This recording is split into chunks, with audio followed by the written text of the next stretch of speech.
എടാ നിനക്കേ കാക്കയും കുയിലും തമ്മില് എന്താണ് ഈ ശത്രുത ഉണ്ടായെന്നറിയോ? അത് കാക്കട കൂട്ടില് കുയിലൊന്ന് മുട്ടയിടുമ്പോ അതുകൊണ്ടാണ് കാക്കകളുടെ ശത്രുത. അതുകൊണ്ടിട്ടാണ് ശത്രുത?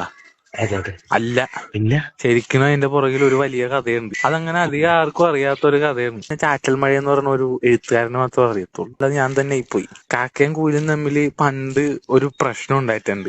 അപ്പൊ അതിന്റെ ഒരു ആഫ്റ്റർ എഫക്റ്റ് ആണ് അവരുടെ ഇപ്പോഴുള്ള ശത്രുത. അല്ലാണ്ട് കൂട്ടി ചെന്ന് മുട്ടയിടണോണ്ടിട്ടുണ്ടായ ശത്രുതയൊന്നും അല്ല. പണ്ട് ഇവരുടെ വർഗത്തിലും ഉണ്ടായിരുന്ന ഒരു രാജാവ്, അതായത് കാക്കകളുടെ വർഗത്തില് കാക്ക രാജാവ്, കുയിലിന്റെ വർഗത്തില് കുയില് രാജാവ്. ഈ കാക്കകളുടെ കഥ പറയാനാണ്ടോന്ന് തോന്നണ് എന്റെ ചുറ്റുപാടും മൊത്തം കാക്കകൾ ഇരുന്ന് കരയണുണ്ട്. അവരുടെ രോദനൊരിക്കും. അല്ല, അതൊരു ബീജിയം ഇട്ട് തരണായിരിക്കും. അതാണ്. പാവം കാക്കകൾ.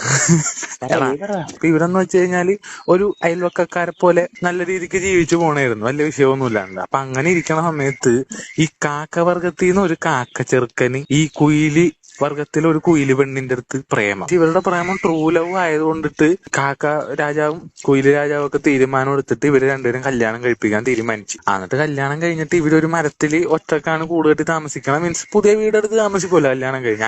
അങ്ങനെ അവര് താമസിച്ച് അവിടെ സന്തോഷമായിട്ട് ജീവിച്ച് ഇവർക്ക് ഒരു കൊച്ചു ജനിച്ച്. കൊച്ചുണ്ടായി കഴിയുമ്പോഴത്തേക്കും അച്ഛനെ പറയും അച്ഛാന്ന് വിളിക്കും, മോനെന്ന് പറയും. അമ്മ പറയും അമ്മേന്ന് വിളിക്കും, മോനെന്ന് പറയും. അപ്പൊ കാക്കയുടെ വർഗത്തില് കാക്ക പറയണെന്ന് വെച്ച് കഴിഞ്ഞാൽ കാ കാ എന്ന് വിളിക്കെന്ന് പറയും. കുയിലമ്മ പറയും കൂ കൂ എന്ന് വിളിക്കെന്ന് പറയും. രണ്ട് കാക്ക കപ്പിൾസിന്റെ മോനാണെങ്കിൽ കാക്കാന്ന് തന്നെ വിളിക്കത്തുള്ളൂ. പക്ഷെ കുയിലും കാക്കയും കൂടി മിക്സ് ആയതുകൊണ്ടിട്ട് ഈ കൊച്ചെന്ത് ചെയ്യും, കാക്കയുടെ കായും കുയിലിന്റെ കൂയും ചേർത്ത് കാക്കൂന്നും വിളിക്കും, കൂക്കാന്നും വിളിക്കും. പിന്നെ ഈ കൊച്ചു വളർന്നു വരുന്തോറും ഇവർ രണ്ടുപേരെയും കൂടി വിളിക്കണമല്ല. അപ്പൊ അതുകൊണ്ടിട്ട് കാക്കൂ കൂക്കാ എന്ന് മാത്രമേ വിളിക്കത്തുള്ളൂ. കൊച്ചു വളർന്നു വരുമ്പോഴത്തേക്കും പിന്നെ പറന്നു പോകുമ്പോഴത്തേക്കും കാക്കൂ കൂക്കാ എന്ന് വിളിച്ചിട്ടാണ് ഈ പോണത്. ബാക്കി മറ്റു പിള്ളേർക്കൊക്കെ ഭയങ്കര ക്യൂരിയോസിറ്റി. അവര് കാക്കാന്നും കൂക്കൂന്നും മാത്രം വിളിക്കുമ്പോ ഇവര് ഇവിടെ കാക്കൂ കൂക്കാന്ന് വിളിക്കുമ്പോഴത്തേക്കും അവിടെ ഭയങ്കര ഒരു വിഷയവും ഏത് മാറി.